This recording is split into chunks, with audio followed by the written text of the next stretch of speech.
இது வந்து 2வது நாள் எள்ளுக்கு அறுத்த வீடியோ தான். இன்றைக்குமே நாங்கள் ஆள் கூப்பிட்டு பார்த்தோம். ஆனால் ஆள் கிடைக்கவே இல்லை. மாமாக்கும் ஆஃபீஸ் லீவுன்றதுனால நாங்களே எள்ளுக்கு அறுக்கிறதுக்காக இன்றைக்கும் போயிட்டோம். கிளைமேட்டும் இன்றைக்கி சூப்பராக இருந்ததுனால அந்தளவுக்கு ரொம்ப ஒன்றும் டயர்டாகலை. அப்புறம் எள்ளுக்காய் எல்லாமே அறுக்க ஸ்டார்ட் பண்ணிட்டோம்.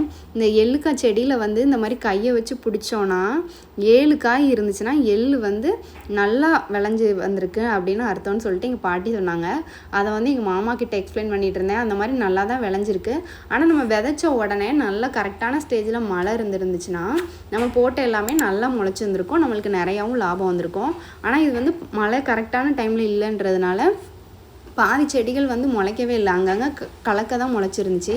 அதே மாதிரி கரெக்டான ஸ்டேஜில் நம்ம கட் பண்ணி எடுக்கலாட்டினாலும் இந்த மாதிரி காஞ்சி வெடிச்சிரும், எள் எல்லாமே வேஸ்ட்டாக தான் போகும். இப்போ நம்ம ஆள் எதிர்பார்த்துட்டே இருந்தோன்னா நம்ம எள் எல்லாமே இப்படி தான் போயிருக்கோம். அதனால் நாங்களே வந்து ஃபுல்லாக அறுத்து முடிச்சிட்டோம் 2 பேரும் சேர்ந்து. அப்புறம் தண்ணியெல்லாம் குடிச்சிட்டு கொஞ்சம் நேரம் ரெஸ்ட் எடுத்துகிட்டு இந்த கையெல்லாம் கழுவுனோன்னா அப்படியே அந்த கையில் ஃபேஸ்லலாம் ஜெல்லு மாதிரி அவ்வளோ வந்துச்சு. அதை உட்காந்து காமிச்சிட்டு இருந்தேன். இனிமேல் வந்து நெக்ஸ்ட்டு ப்ராசஸ் என்னென்னா அந்த எள்ளுக்காயெல்லாம் அடுத்த நாள் ஆள் கூப்பிட்டு அதை ஒன்றா சேர்த்து தார்பாய் போட்டு கவர் பண்ணி வச்சோன்னா அதை 7 நாள் வந்து நல்லா அழுக விடணும். அதுக்கப்புறமா தான் அந்த எள் எல்லாமே தட்டி நம்ம எடுக்க முடியும். அதெல்லாம் நெக்ஸ்ட்டு விலாகில் அப்லோட் பண்ணுறேன்.